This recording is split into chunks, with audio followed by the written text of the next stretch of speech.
Over the next few decades, the Metaverse will become immensely more advanced and integrated in our daily lives. Some people think the Metaverse is just a hype.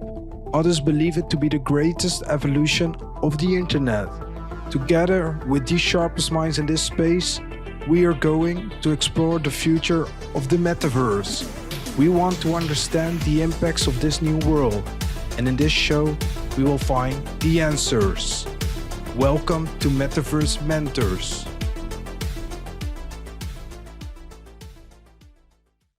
So, good morning everyone. Today I have Bei Wang as my guest on Metaverse Mentors. Thank you so much for joining Metaverse Mentors, Bei. Very glad to receive you here. Yeah, very glad to be here. Thank you. And I'm a fan of your podcast, and we all know each other for a while. So finally, to be able to speak here, it's an honor and also a pleasure. Yeah, I think it's great that the listeners and viewers can tap into your knowledge and insight today. So there will definitely be a lot to talk about. So very glad again. But perhaps, we know each other. I know your background, but can you walk us through a bit of your journey in the digital space and how you arrived at what you're doing now with NFTs, Metaverse, etc.? Yeah, well, a lot of people ask me about that. First of all, I have a very different background to a lot of people in the NFT or Web3 world. I'm not a crypto native. I do my career background is very much digital learning, digital consulting. I'm also a university teacher for creative business. So my expertise is actually focusing on creative economy, creator economy.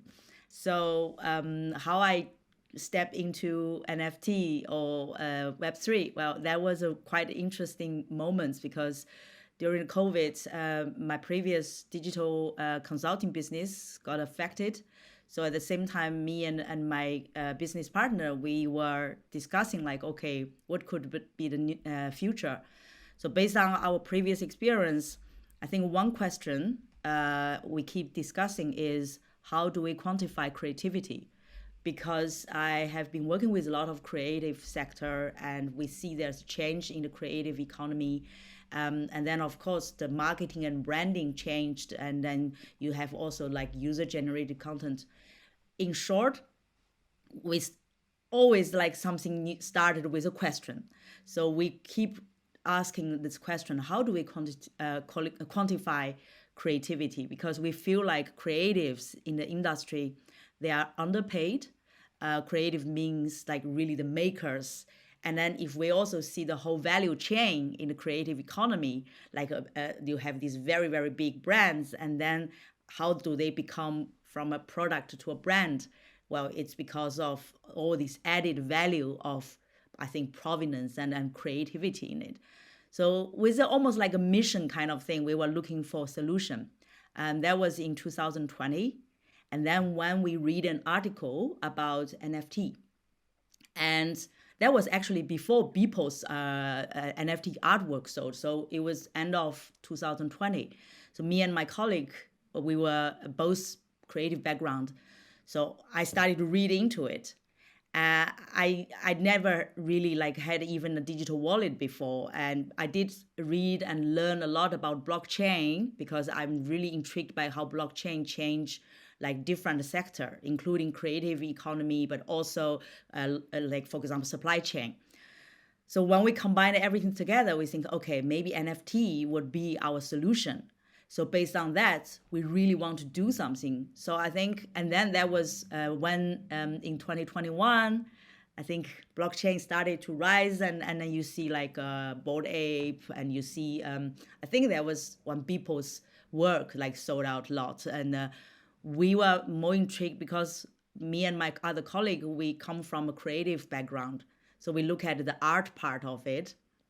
But of course, when Bored Ape got really popular, I look at it also from a marketeer perspective, because I'm also a marketeer veteran, so I understand like how this. And then into 2021, we started to really like think, okay, we really want to build something. So before we build something, we keep exploring what is the value factor of NFT.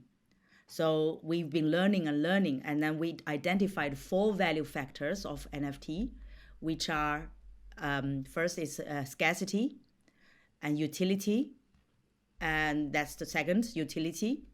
And then the third is provenance, and then the last is human emotion that it evokes.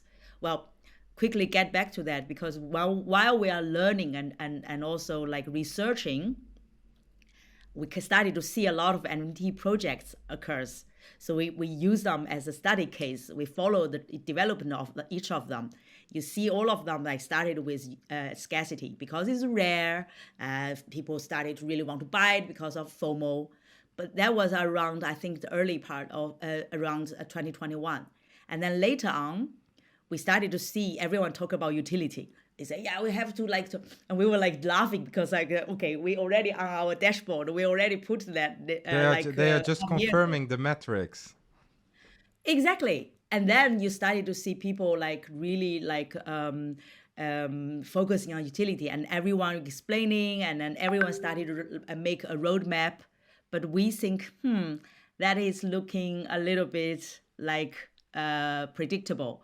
But at the same time, I think we decided to build something really unique, because we truly believe in the long term, it should really go social. So we just develop our dApp. I will go back to that later. But at the same time, I think a lot of things, as we predicted, start to happen.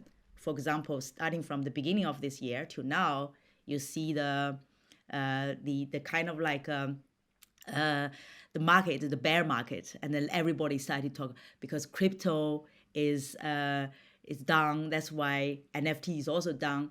But we were in the back room. We were thinking, yeah, from day one, we think NFT and crypto, they are two different things. One is fungible, the other is non-fungible. But most people still kind of think non-fungible thing as the fungible thing. So that's why we think, okay, provenance is the next. So now we already see provenance is a word used a lot in the art world. It's also used by luxury brands. So imagine we are talking about NFT. So we always compare NFT as the like digital asset, but compared it with the asset in the real life. In the real life, a lot of things, they are expensive or they are valuable. It's not just because they are rare or they have a certain utility. I think why art or why luxury brands becomes luxury brands, it's because of provenance. Provenance is like where it's come from, its whole story, and then how many people has been using it. So that's why we see that tick the box. And then last factor, we have defined it a long time ago, and now we think it proven to be true because the human emotion. Because in real life, we have a lot of products and people likes to buy certain things. My colleague always likes to use that analogy, which I love most. My business partner, Chris, he has a Tesla. And also they like to talk about car. But for me, if I have a lot of money, I still wouldn't buy a car because I don't have a driving license. I will never spend my money. I might invest in a vintage Chanel jacket, which my colleague will definitely not do. Mm-hmm. So that's also something that it's human emotion linked, because we buy things because we love something or it has a certain memory, it has certain value. So that's why I think that part in the NFT will also, I'm sure it will proven to be true.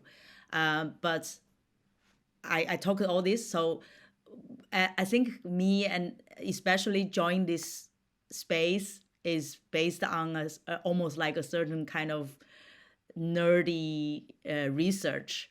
And also, as I just introduced, I'm a teacher of a creative economy. So I truly believe the NFT is connected to the creator economy. So that's why I joined this realm.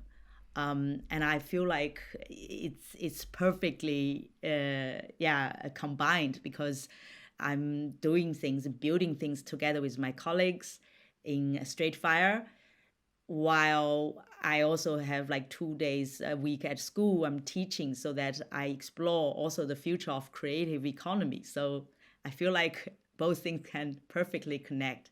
I think it's fascinating to hear that story because one, you weren't a crypto native, as you said, like most of the ones. Second, you already spotted the NFT trend at the end of 2020. I didn't see that even at that time. So you really saw that emergement of different NFTs. And it's also interesting the foresight that you have with the four value factors that they got confirmed lately on. And now, of Yeah. course, we are in a bear market, and perhaps the non-fungible tokens and the tokens are completely different, and there has been an explosion of projects. I think it turned from 100 million to 40 billion in revenues in 1 year. So that's like a crazy 400x. So that's crazy. But what Yeah. I'm also interested seeing to ticking those value factor boxes, what do you think in the sense that there is so much NFTs that are coming up? Like there's even a platform which I can now click on, and then I can upload my picture, and then it does this generative art of 1,000 Samir's pictures, and then I have an NFT collection. And I feel that 95%, for example, doesn't tick the box utility. Perhaps it's a nice JPEG, but the utility, the human emotion, yeah, it lacks a bit. What do you see there? And also for artists, creatives, in the Web2 world, we could just post our stuff on Instagram, Facebook, eBay, for example. What in your view is so revolutionary about the NFT stuff? So those are actually two different questions, but I think the development now, I see. I think mainly there is different domain. They are very, very popular. I think, but they are completely disconnected. One is this everyone we see like as if NFTs are only expensive or not expensive JPEG. That is an area, but there's also NFT art, because we are also like our company or me myself, we talk to a lot of like digital art domain, and they have really like very diverse, because for example crypto art, digital art, 3D art, so that's the art sector, but then they are also disconnected with the people who think NFTs are JPEG. And then you also have like a game people. They have because game area is also due to the I think I'm also a big fan of gaming. The Unreal Engine 5, the new trailer, it looks fascinating. it's So crazy. Yeah, I love it. because I think what we actually see there, I think people should start to really think things like more related, because I think Unreal Engine or Epic Game, they vocally say that they want to democratize 3D creation. So I think the whole like democratization of 3D production, 3D creation, it will also majorly change what NFT is going to develop, because NFT itself, it's NFT is a technology, it's a smart contract. I don't think it's. I think people now connect NFT with JPEG is just because that's all they see. I think there is a major. This is actually generated a major problem.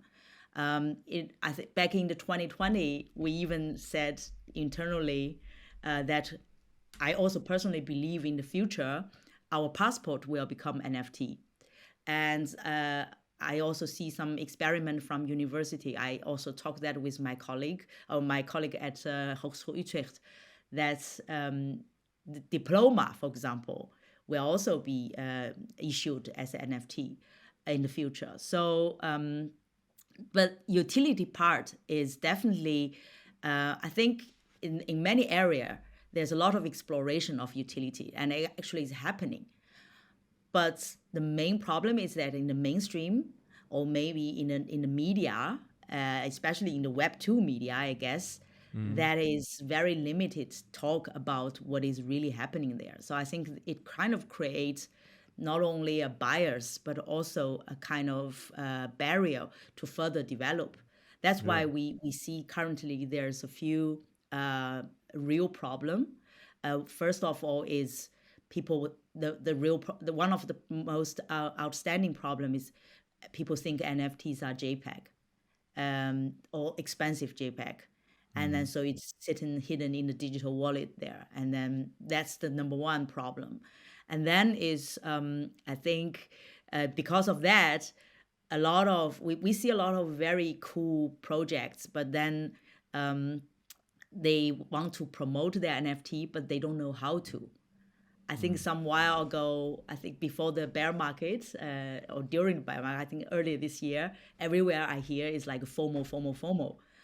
But if you can't just use that approach, because it's not convincing. We also encountered a lot of people, and then they just like it was really funny to see on Twitter. I think almost like everyone saying, "Drop your NFT. I want to buy your NFT," or but it doesn't really describe exactly like how to promote it. There's no story there. It's just like it's like shouting. Yeah, it's just And very brutal compared to conventional kind of more healthy marketing streams. And what you're saying, so you have this kind of Bored Apes, the Louis Vuitton NFTs, like the high end. Then you have art, gaming with utility. Speaking of art, let's say you have the Web 2 world where you put your JPEG on Marketplace or eBay, for example, or not JPEG, your design. What's then fundamentally different about Web3 and about the utilities? Can you give some example about great projects with great utility? well, let me just like give a specific because there's different question you're asking there. Yeah. Now you hit the topic of creator economy. In the Web 2 world, I for example, I'm teaching also like marketing to the students. In the Web 1 world, I think it's very linear. You have television, you have all these like almost like brand tell the story to the user. So it's like one direction. And then in the Web 2 world, especially I think for most users is familiar with the social media.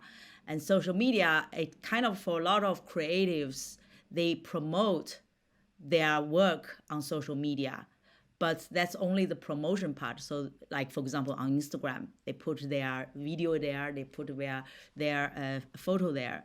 But then if they really want to make a deal or get a project, they have to leave that platform. They have to. I talk to so many creatives. They are not good negotiator. They are not good at any like business. They just want to focus on the art. They just want to focus on the beautiful things they make.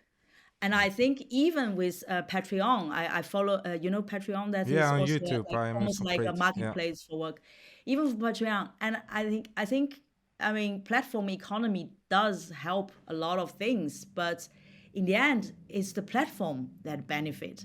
The people on it, it still need to leave and the platform and then do their own negotiating and set up a project. And that's also some pain of the creatives in the Web 2 world. And then at the same time, I like to joke that also with my students, because many of my students, they are the digital native.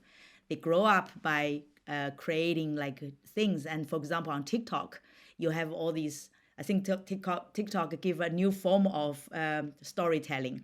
So a lot of people, they can create like sketches, short stories, but they are just like okay, they make their money still in the traditional way, because if they have a lot of traffic, then it's advertising.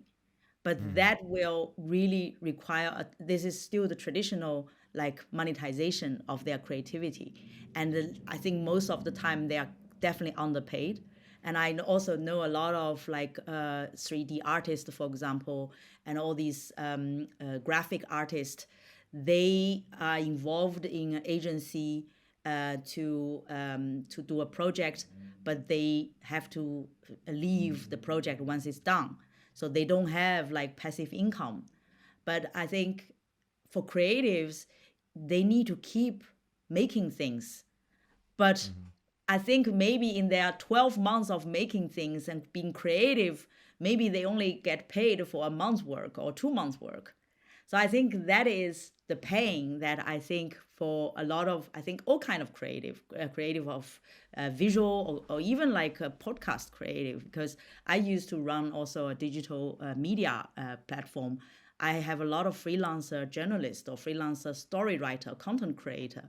So in that case, I think I'm very passionate about how to really reward those creativities fairly, and also how to break through the traditional agency model, because I think that's also now we are touch base on Web3 about decentralization, about kind of like step over the agency model, because I'm not trying to say like all agencies are bad, but there are just too many middlemen in between, so that the creator and the user, they are blocked by so many layers in it.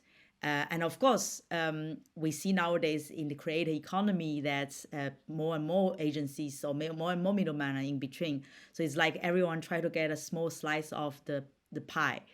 Me and my colleague at Straightfire, we always joke that, okay, we want to contribute to the creator economy. So instead of fight for a piece of pie, we're making the pie bigger. If you make a bigger pie, then we can all get more. So I think that is actually our whole idea of going towards that. So back to the question about utility, I think we started to see a lot of brands. They want to they work with this, like I think one of the most famous one is like Adidas work with Bored Ape. But I think what Adidas or those bigger brands they got wrong, and I hope they will realize very soon, is they shouldn't focus on the NFT side or the all this creativity. They should look at the community. I think at the same time the community is rising, but then of course you have all these very few NFT projects. I think now they are no longer. I don't see them as Web3 approach. I think they are Web2 approach, because they are like all these big creator agency. They create that. But I think the current centralized or re-centralized approach, it kind of limited the amount of new NFT buyers. So that's the third question I want to also address, because just now I said the current question you have, like people think NFT are just JPEG, so it's hidden. So that's completely biased opinion. And the second problem is NFT owners, they don't know how to, or new projects or good projects, they don't know how to promote their NFT. I see a lot of people that they don't have the budget, they don't have the money, and then they don't. I think now also with all this FOMO approach, it doesn't work anymore. So and then that cause like there's no new NFT buyers. It's simply because people are completely being, I think, trapped into this. It's kind of saturated. I see even now on LinkedIn some NFT projects popping up, but also that doesn't get a lot of traction. And then on Twitter, you have all these, Twitter bots who are like hyping and liking, and you cannot validate what is legit and what's not legit. So I'm very interested. Is there a solution for this? Yeah, because I think as you just addressed, like the flow market of the NFTs, they also dropped over the time. So a lot of owners, they also lose money. Yeah. And of course, because the other day I was just talking to people, like you have to have this transaction. So if otherwise that if you don't really able to sell, then you miss out the revenue from the secondary sales. So I think that it's kind of like almost a frozen. So the other day I read that data is not really oil. Data is more like sand, but only when it's in transition, then it becomes oil. So I think that is the Wow, similar, wow, I love that. Wow, that's great. Yeah. right? Yeah, because it's originally if it's itself it's kind of frozen there, and it's definitely not oil. So So, it's so, just so if I can interject there, because I'm really interested, because you are having a marketing background, with yes. all these dynamics like Twitter bots, biased algorithms, so much traffic. What is like the sustainable marketing approach for NFTs then?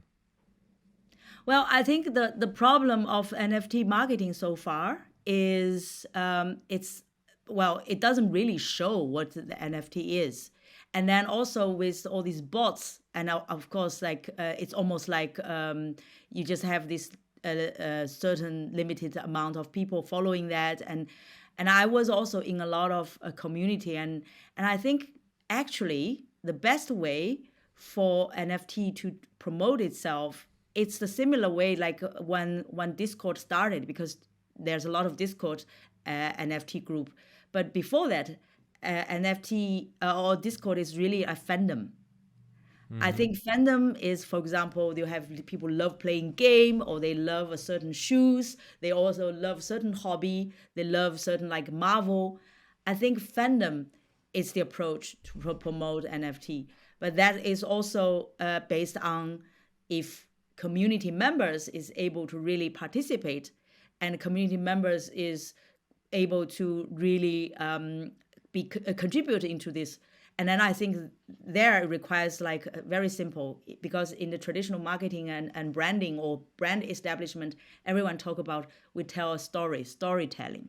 So if current situation of NFT is not able to really tell the story, or the community members cannot tell the story, then it's just there. It doesn't have any way of kind of move forward. So that's why I think we kind of like created this new hashtag NFT stories, because it's like I'm a big fan of bag, right? I like to collect a lot of vintage bags, and then all these bags. Why I collect them? Because I use them, but also they have stories.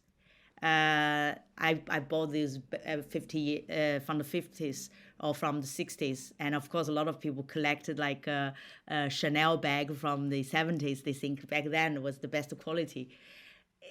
It's the same thing, and then that's why I think NFT also now, because of this really bots or FOMO promote, it doesn't really have any real like human emotion involved in it. And without that, and I think again like in our real life, you have currency, so it's like crypto. So those are like it's out different than a product or thing of assets. I think assets has different type of meaning. Of course, some people you invest in a house, you invest in a antique, but some people also like have certain assets that they will never sell, because they also has like emotional attachments there. So I think we really need to start to think about the human side of it, and also maybe almost like a human psychology, because so if we only kind of be manipulated by bots or like traffic, then we will completely lose the deep understanding of how this or in the virtual world is going to move forward. Yeah, and I think you kind of have a solution also with that, with Straightfire. And to pick up on your thinking on top of that, what I also think, if you're asking me how much time I'm spending on average day on Discord, I think it's 2 minutes for the last month, because I was in all these groups, and it's impossible. And you have your daily activities, and it's, yeah, you can really focus. So there is not really the engagement that you would like to have when you go to the chess club, for example, or another club that you're Exactly. attached with. And also as a contributor, I am working for a company. You are teaching at the university, so there is also like a mutual agreement there. But the how should I say? In Dutch, I can find a word, but let's say let's describe it in English. Like you can leave any Discord when you want, and when you are working or you have cooperation with a company, you have like really responsibility towards people and a group. And I think this dynamic is kind of difficult to emulate in Discord groups. That's why you're seeing they are dropping and they are Yeah, that's true. declining. Yeah. So yeah, Have there's you also some issues there. yeah, have you followed the NFT project called Azuki? Yeah, I think No, no. Azuki is a very interesting case because Azuki is, I think they are also like a 2D. It's very Japanese animation, but I think it kind of like run its way because we've been following it. And their Discord member is never like 100,000 or something. I think it's always like 50,000 or something. But then they because it's almost like they build this NFT project fully based on fandom because it's the animation style. So if for people who are into animation, comic, manga, and they will really love that style. So I think that gives a better kind of experience. And going back to the experience part, it's very important for community to create experience for their member. I was in some Discord group of NFTs, and everything it's almost like you are in a stock market. People just go in there and say, "Oh, is it up? Is it down?" So I was like, "Okay, that is not going to last long," because people just go there and try to, make some like quick money in it.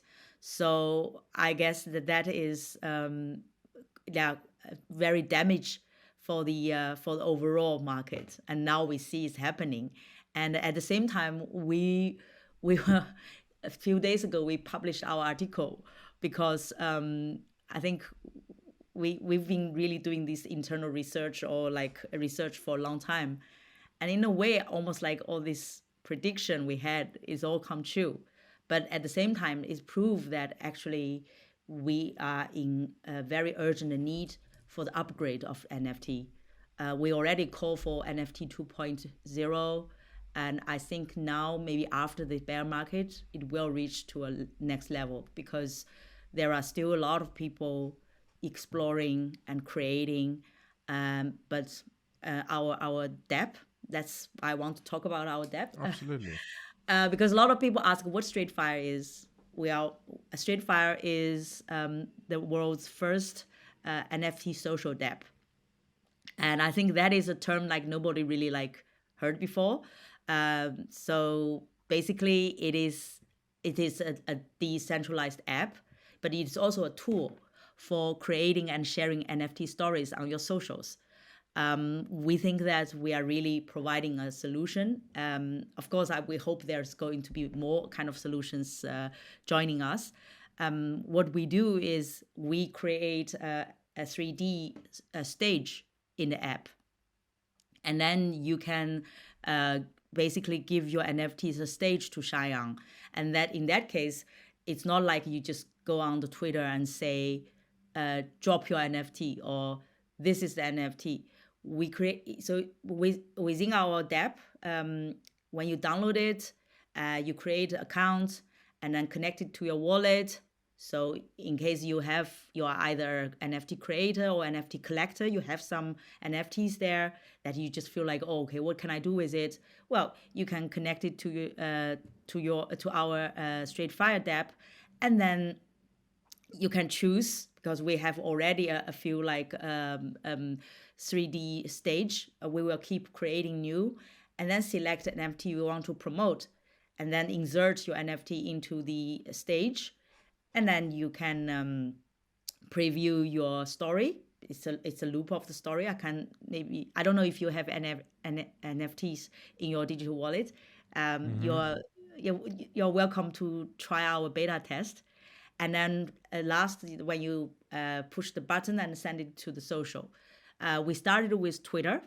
There's already a few test stories going on Twitter. So if you want to try, we would like to invite you to. Absolutely. I actually visited the website beforehand, but I didn't. Then I missed the button to click on the Metaverse. I thought it had to go live yet, so I will check with the NFTs. Is there on Twitter already some examples that I can find? Then I do it as an overlay in the video. Yeah, I will send it to you. Can I send it to you now or send it later maybe? Yeah, or afterwards, then I Yeah, can. I will send you afterwards. Yeah, I sure. will send it because we just started actually inviting people to test yesterday. Oh wow.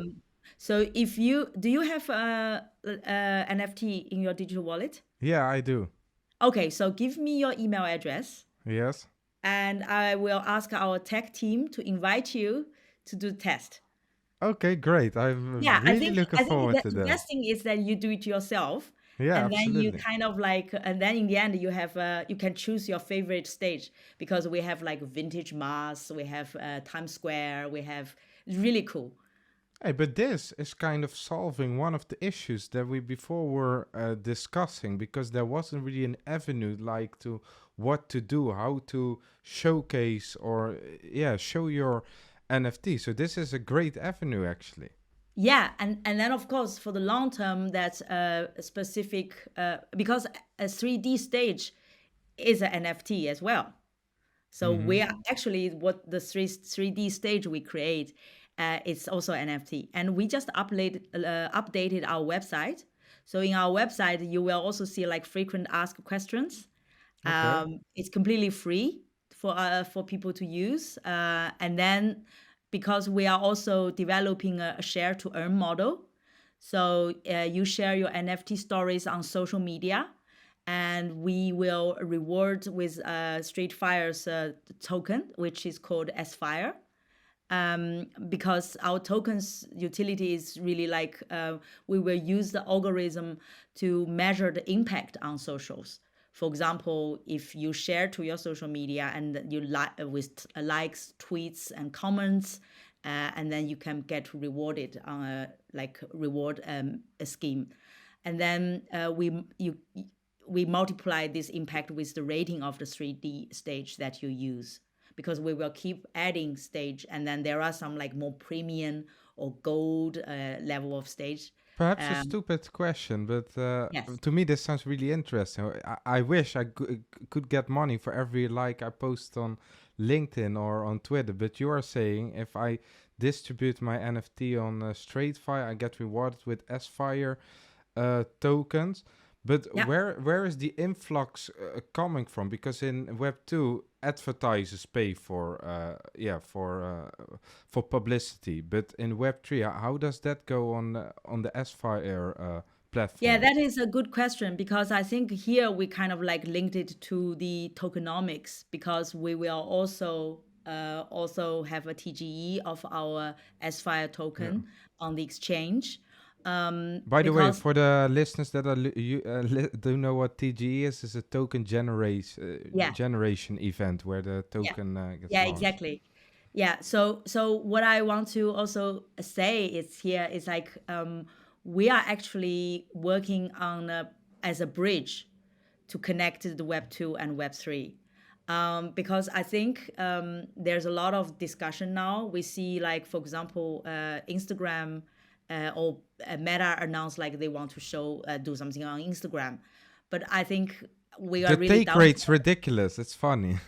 Yeah, but you know, when I was also giving the masterclass about Metaverse, I actually didn't really like use Meta as a bad example, because I think in a way they popularize the Metaverse. So, but of course, they got it completely wrong. But I think at the same time, you see, like it's always in the beginning of a new frontier or new era. There's all kind of players in it, and of course, the traditional company, they are really nervous about losing control. But I think if they are really like I said, if they are really open minded. Yesterday, I saw a post very funny about comparing Adidas and Nike. I personally also think Nike's approach is way more beneficial than Adidas, because Adidas, they they bought work with a Bored Ape, but that is just like one concept.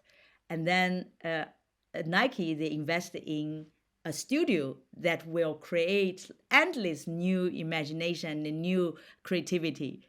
I think if you compare these two, which one is better? That's why I personally give more like hope of Nike than Adidas. So that's also what I feel like in the Web 2 world. I don't know what they are going to do. Maybe they are going to also move forward to more decentralized. I don't know. For example, TikTok. I read here and there, and TikTok really wants to do something, but because TikTok has the perfect user base now, they have the Gen Z creating things on it, but all these, what they are still trying to do is get like brands advertise on them. And I don't know if they are going to work with blockchain or going to step into the decentralized finance model. I don't know, but I don't. Maybe because I'm Asian origin, I don't see that it has to be a blood battlefield. It can be a certain kind of evolution. So a lot of No, people say, okay, is it a revolution? I always think that change is also about evolution. So if it can kind of evolve what we are now, it's also quite nice. there is a lot of crypto maximalists who think it's either gonna be completely Web3 and not Web2.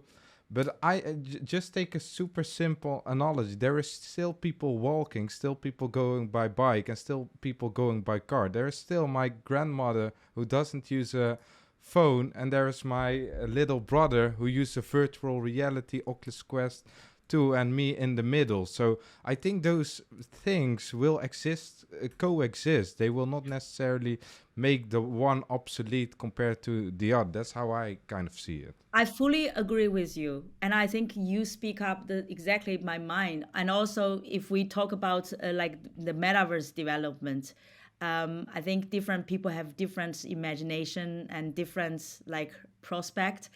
But I think metaverse, again, is not going to be like completely disconnected from the real world. I think it's going to be a symbiotic coexistence.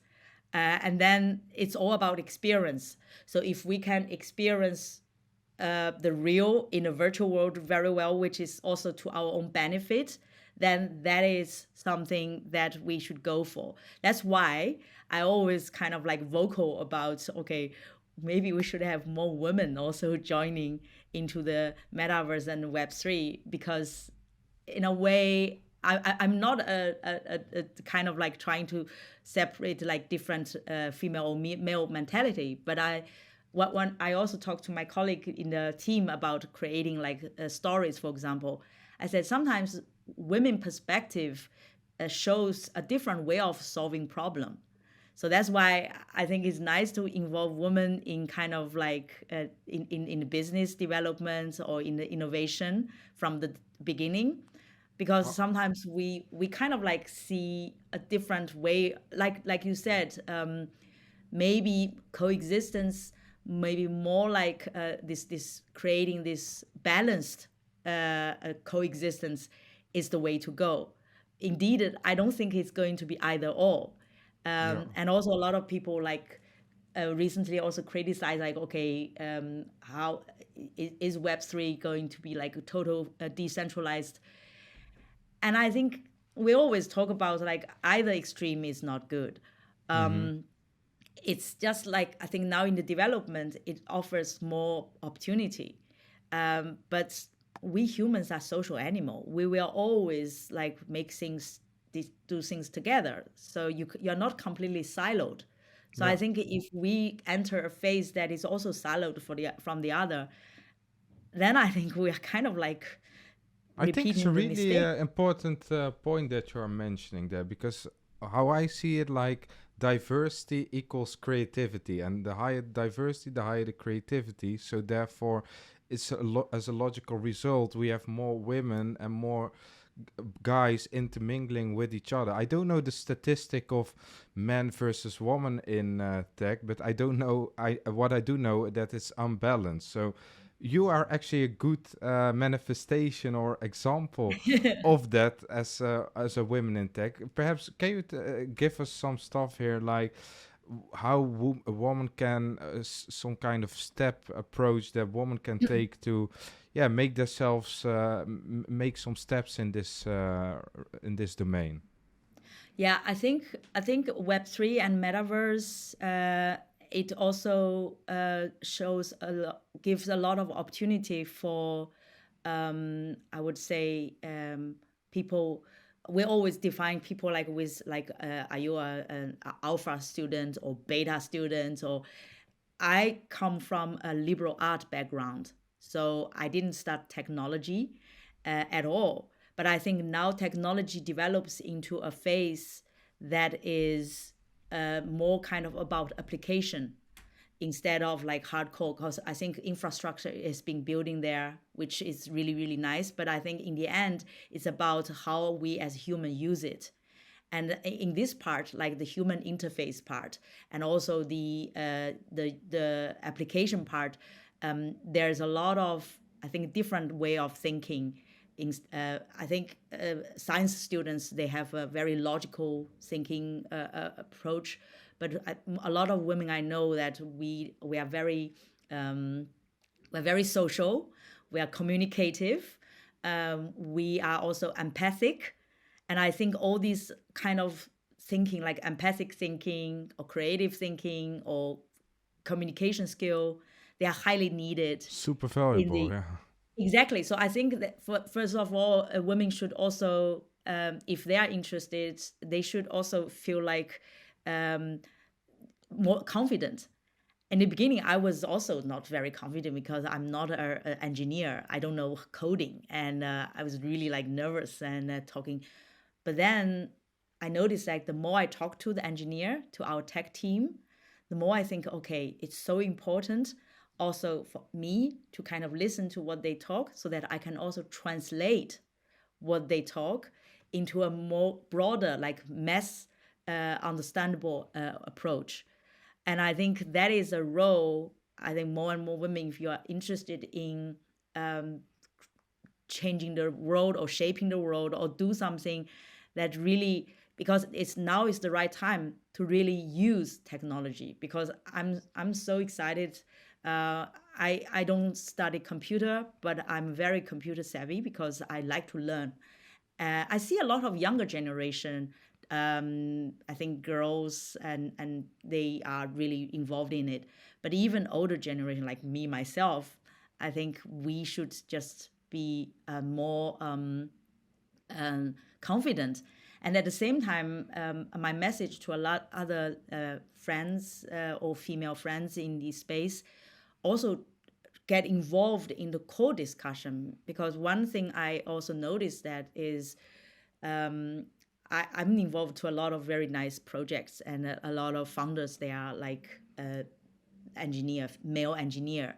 And then they actually also struggle with how to bring their great technology or bring their ideas to a mass adaptation. And so I think if you can find those projects, and I think work together equally, and also from the early stage, I always say, okay, we should add more humanities in the business. And I think if we can have this attitude, like diverse male, female working together, we will avoid making the same mistake as we had in the, in the current political and the social world. 100%, 100%. I think there is more than 3 steps even for women listening to this podcast. Yeah, super interesting to hear that, and perhaps to add on that about when you are not comfortable with any technical fundamentals. I work in tech myself, so I can see that there is different kind of minds, and I think they are mutually reinforcing each other. But also in terms of curiosity, it can seem a little bit daunting when you are seeing this kind of technical complexity. But just try to be confident in your curiosity, because along the way you learn by asking questions. And actually the engineers, they love to talk about what they are doing and explaining, and they also learn from you when you're asking those questions, because they explain it Yeah. and you learn by explaining. But you know that far better than me, because you are a teacher. And that, I think, brings me to the closing topic of this super interesting podcast, because I know you're teaching a minor digital China, and we have been speaking about the metaverse and about NFTs. What do you think, not especially China, but Asia as a Yeah. whole, how it differs in terms of innovation and what they are entrepreneuring in the metaverse compared to what you're seeing here in the EU and in the US? I think there's a huge difference. First of all, there was this World Economic Forum survey just I think last week. I read it was really nice one. I sent you that link too. It's kind of like did the survey on how enthusiastic from people from different region or different country about metaverse. And the survey shows that it's mostly people from developing country or region, they are more enthusiastic than the developed. So I think, like, for Oh, example, whoa, I didn't know that. Oh, I that's will send you interesting. that link. I love it because Switzerland or France or something, like they are on the really on the bottom. And so I think if we talk about Asia, actually in the last decades, Asia in terms of digital development transformation, it really more advanced than, I would say, general like a digital society here in Europe. COVID definitely made a lot of like business digital transformed during the COVID in the last 3 years. But before the COVID, because my work in the previous work, I always travel to Asia all the time, and China, but also other Eastern Asian Asian countries or Southeast Asian. And I think it's because of the like already digital economy there and digital life or digital society. It kind of gives these a boost, like pre-boost of already. But at the same time, I think, yeah, Asia is a very, very culturally, I think Asia in a greater sense. So it's not just the East Asia, but even far-fetched to the Turkey. I think we had a very, very broad cultural heritage. But I think due to the political and historical reason that Asia, if sometimes I like to use like all these Silk Road map of like 2,000 years or 5,000 years. In the past, the Asian civilization was on the most glorious and prosperity. And then I think it kind of like goes down, and the last But I think 200. it's a cycle. It repeats itself Fully if you're agree. just looking at Because history. yeah, because the last 200 to 300 years, I think is mainly from the Western country. I think America, Anglo-Saxon, and but so I think there's a lot of kind of factors play a role there. So digital nature itself, I think in Asian society that kind of boosted, and of course also like this ambitious ambition from people to kind of have a better life, and not just Asia. I also, because through my Straightfire, I also work with people from Africa, North Africa, and also Nigeria. I'm very fascinated by one thing I also tell my student is that the smartphone changed our life. While a lot of Chinese smartphone, a lot of people would probably overlooked, because Chinese smartphone brands, they are very affordable. They are widely used, I think, in Africa and in like developing country. But can you imagine a smartphone can really change a young person's life? I work with all these CMs from Nigeria. I'm thinking that they learned everything themselves through smartphone. That is something that I really, really love, because we don't need fancy machine or super high tech things to change the world.